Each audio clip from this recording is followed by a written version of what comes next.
Arbri, refuzon ti që zbatosh vendimin e këtyre? Jo, unë kam marrë marrë një shkresë. Bukur.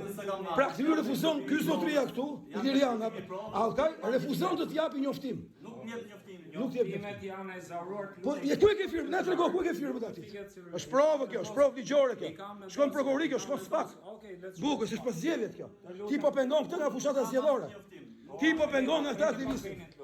Ti po pengon këtë. Dhe dritat në mënyrë që mos filmohen. Bukur.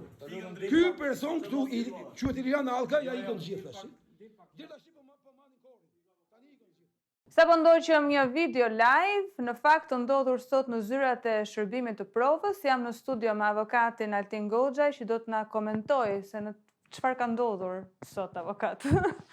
Sot në mëngjes u zgjova nga gjumi për të shoqëruar një nga aktivistët kryesor të fushatës tonë, që është një nga bashkëpunëtorët më të mirë që kam pas në gjithë këto vite në protestat e studentore, sidomos, dhe kujtoj që është një nga njerëzit që meriton dekorat nga presidenti për atë që ka bërë në kohën e pandemisë për të ndaluar vaksinimin e studentëve në dyert e universiteteve. Arbër Kola. Si ti më tham, kanë marrë në telefon nga shërbimi i provës, paraqitem sot, po se për çfarë nuk e di. Ti i dënuar? Jo, s'di gjë. Paraqitemi atje. Futemi brenda. Aty ishte një sallë plot me ata e quajnë veten inspektorën, po e quajnë patronazhist, të cilët i thanë Arbrit që ti duhet sot të vazhdosh ekzekutimin e dënimit. Ku dënimi? Të cilët, po. E dini vetë ju. Si e dini vetë? Papa tha, është problemi juaj. Po mirë, na jep një shkresë, pse kemi ardhur? Jo s'ju japim shkresë. Do të thënë janë mjaftuar vetëm me një telefonat. Refuzonin që në sallë aty brenda, Po? të na jepsh një copë letër. Për çka kemi ardhur? Për çfarë çështje është? A ka ndonjë njoftim? Sepse sipas ligjit, kur shërbimi i provës të njofton, është i detyruar të japë një njoftim bashkë me vendimin e gjyqit, bashkë me urdhën e ekzekutimit, me gjithë gjërat, nuk i jepshin, dhe ata bën një gjë shumë të shëmtuar, dhe unë mendoj që kjo është një vepër shumë e rëndë penale. I thonin Arbrit, dhe kjo nuk vlen për Arbrin, vlen për gjithë tjerët, dhe kjo është shumë e rëndësishme, që pse ti refuzon, okej, na thuaj që refuzoj. Çfarë do të thotë? Do të thotë futet burg. Do të thënë kur personi thot po, unë refuzoj, Po, ai të fut burg. futet në burg? Po, sepse ke refuzuar të zbatosh vendimin e gjykatës për shërbim prove, për dënim me shërbim prove. Pra mos bësh burg, po të bësh shërbim prove. Dhe ai ka dënimin me 6 muaj burg. Tani koncepti është që unë nuk dinim asgjë dhe sot e morën vesh pas ka 6 muaj burg. Ky nuk e di që është dënuar. E kanë dënuar pa e njoftuar. Po për çfarë? Protest. Për protest. 2019. Në 2019-ën. Jemi në vitin 2025. Po, morëm telefon shokët e tij. Po. Na thot njëri që jemi rreth 15 veta të dënuar me vendim formosfer, asnjëri i njoftuar. Kanë dënuar 15 njerëz pa njoftuar. Dhe i kanë dënuar në formë prerë. Çdo të pa njoftuar. Do ta njoftosh e ta kundërshtoj apo ta apeloj, shkon në gjykatë e apelit.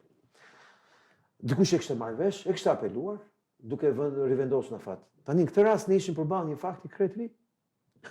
Fakti i ri ishte që punojësi i shtetit, që ka për detyrë të thotë të vërtetën, i thot një gënjeshtër të madhe, thotë, okay, po dakor, të thuaj që refuzoj. Po nuk i tregonte që po të refuzosh do bësh burg. Ma kuptove logjik. Pra, ai po mundoi ta fuste në kurrë. Si quhej ai? Se këtu është gjithë çështja. Ai quhej Iliriana Allkaj. Dhe kur u futëm me komunikim me njëri tjetrin, arritëm përfundimin që na çoi njëri me screenshot që ky ishte votuesi PS-s që në vitet 2013 nga Elbasani e kishin futur në punë si patronazhist dhe ke lista e patronazhistëve ky ishte një votues besnik i Partisë Socialiste. Pra ky person që është Iliriana Allkaj kishte emrin. Ky çfarë i thoshte protestuesve të PD-s që i vishin aty? I thoshte dë futun burg. Pra ky i manipulonte, i gënjente në mungesë pranisë avokatit. Sot isha unë aty. Më kupton?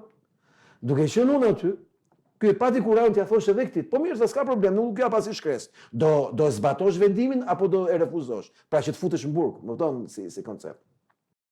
Po pse ndodh kjo avokat në zyrat e shtetit në fund? Sepse ka filluar fushata. Këta janë aktivistët, pra, unë pas listën që ma qoj një nga të dënuarit, më qoj listën, këta ishin gjithë aktivistë politik. Ishte një listë me 15 vetë, që këta duan t'i thojnë që ne duhet fusim burg po bëhet një vepër penale. Pikërisht, pra, Për të ndaluar për bërë fushat. Po ndërkohë, këta që e bëjnë këtë gjë, sipas tisës patronazhistëve, ishin socialistë të thekur. Pra kemi të bëjmë, si thosh, me një përdorim të zyrave të shtetit, që kërkon t'i fusin burg aktivistët e partisë konkurrente, të opozitës të rast, duke i gënjur, duke i thënë që okay, po s'ka problem, thjesht thuaj që refuzoj. Pra nuk i tregonin që çfarë do thotë refuzoj. Refuzoj do thotë që ti refuzove, gjykata thotë, okay, ti nuk i do 6 muaj shërbim prove, 6 muaj burg. Ka filluar krehja e protestuesve. Fiks. Dhe kjo quhet vepër penale. E rëndë, Çfarë do bëni? krim zgjedhor.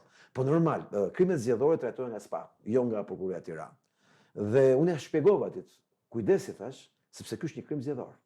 Ti thash ke detyrë të japësh ti një njoftim. Ky e merr njoftimin, e pranon se pranon, është tjetër gjë. Po ti ke për detyrë të shohësh njoftim. Ai thoshte ja kam çu me post, po posta ma ka kthyr mbrapsh. Unë e quaj se kam njoftu. Sinqerisht po them. Po sinqerisht po them, e kemi me audio të regjistruar komplet. Ai thoshte që s'ka rëndësi për mua e ke marrë apo jo, rëndësia që unë ta kam çuar.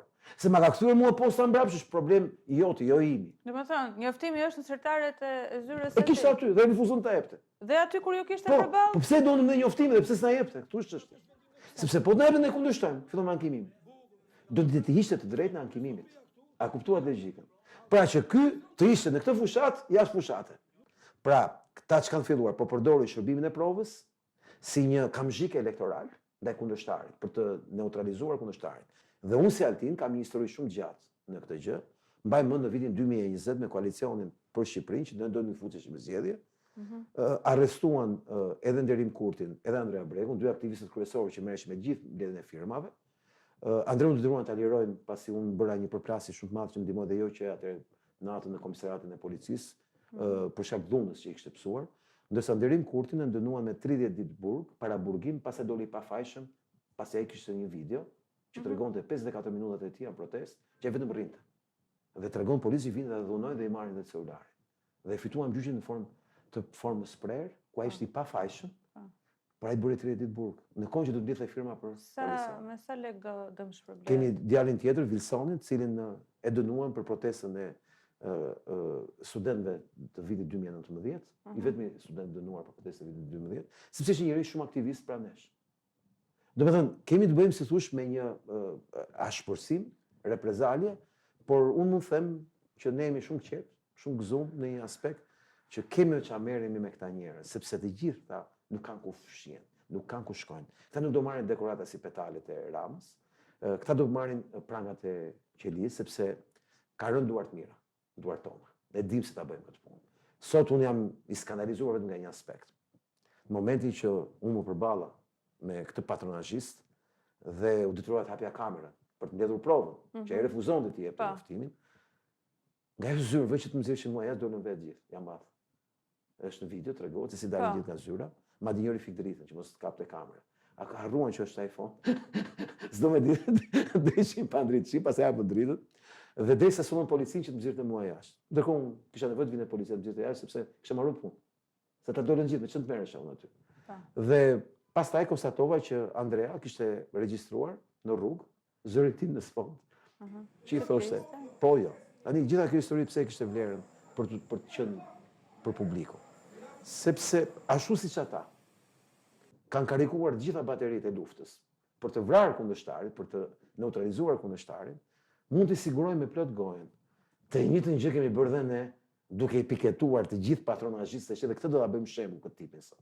Këtë Ilirian si e kishte Allkja. Allkja. Do e çonin në SPAK për krim zgjedhor. Po, sepse ky kërkonte të shantazhonte, të kërcënonte dhe të manipulonte duke e gënyer dhe duke refuzuar të bënte detyrat e tija, një aktivist në fushatë, që ishte krahë imediat. Në këtë moment, mua më ke penguar të bëj fushatë.